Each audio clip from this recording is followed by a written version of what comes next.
Depuis son incorporation en 1859, Grenby a vu passer pas moins de 27 maires à sa tête, sans même compter ceux du canton de Grenby avant la fusion. Tout a commencé avec Patrick Hackett, le tout premier maire, et se poursuit avec Julie Bourdon, la toute première mairesse de notre histoire. Chacun de ces maires a laissé sa trace, comme des briques qui peu à peu ont construit l'identité de la ville. Parmi eux, 3 figures se démarquent tout particulièrement comme de véritables bâtisseurs de Grenby. Imaginez un Grenby tout jeune, à peine en train de se former. C'est dans ce décor qu'apparaît, en 1835, Stephen Anderson Campbell Miner, un pionnier qui laissera une empreinte énorme dans l'histoire de la ville. Vous le connaissez peut-être comme maire, et pas pour un seul petit mandat. Il a dirigé le village durant près de 20 ans. Mais ce n'est pas tout. Cet homme, c'était aussi un véritable moteur économique. En 1881, à une époque où le village avait 2 moulins à scie, une fonderie, un moulin à grains, 2 tanneries et une manufacture de voitures à chevaux, eh bien, tout ça appartenait à Miner. Il est également fondateur de la Miner Rubber Company, qu'on reconnaît encore aujourd'hui comme ayant été l'industrie la plus importante de l'histoire de la ville. Sur le plan politique, il a changé le quotidien des grands biens, avec entre autres la création d'un conseil de santé, la construction d'un nouvel hôtel de ville, la formation d'un service des incendies, l'installation des égouts et la construction d'une centrale électrique. Bref, Stephen Miner, c'est un peu le super-héros du Grenby de l'époque. Il a littéralement façonné le visage de la ville telle qu'on la connaît aujourd'hui. Entrepreneur et impliqué, Pierre-Horace Boivin devient rapidement une personnalité éminente de la ville de Grenby. Il est entre autres cofondateur du journal La Voix de l'Est, président de la Grenby Elastic Web et surtout fondateur du Jardin zoologique de Grenby, un projet qui marquera l'identité de toute la région.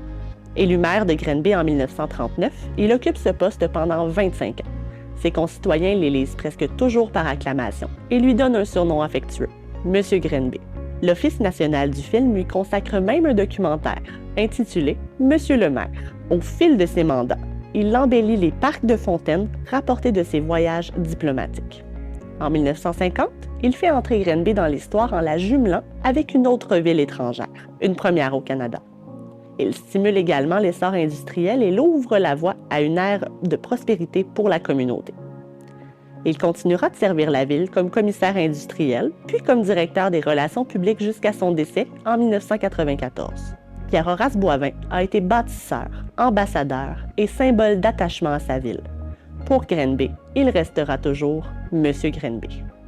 Diplômé en architecture en 1949, Paul-Olivier Trépanier ouvre son premier bureau 4 ans plus tard dans la ville.